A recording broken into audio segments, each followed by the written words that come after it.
When Arthur woke again, morning was well underway, so he hurried to wash and dress before heading to breakfast. He wanted to tell Maudie about the dream and the song, and how clearly he'd seen their parents. But Harriet and Maudie were already in excited conversation at the table. "Ah, there you are! The sleepy bunny awakes!" Felicity ruffled his hair as he sat at the table.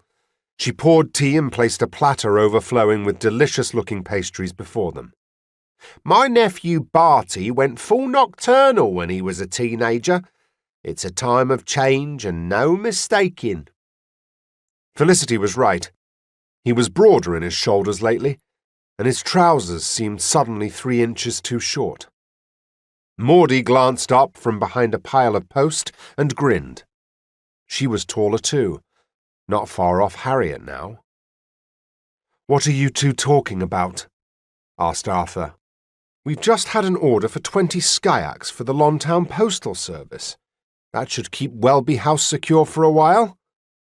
Harriet pushed a document across the table toward him. "And we've received the patent for the water technology."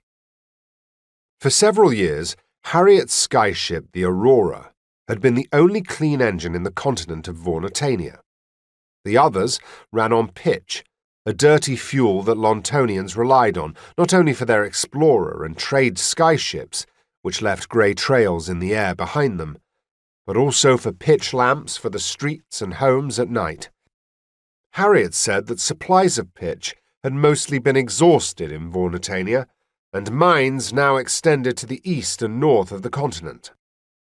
But it wasn't something the pitch companies liked to publicize because the islands of the north and east were independent, and the mining was controversial.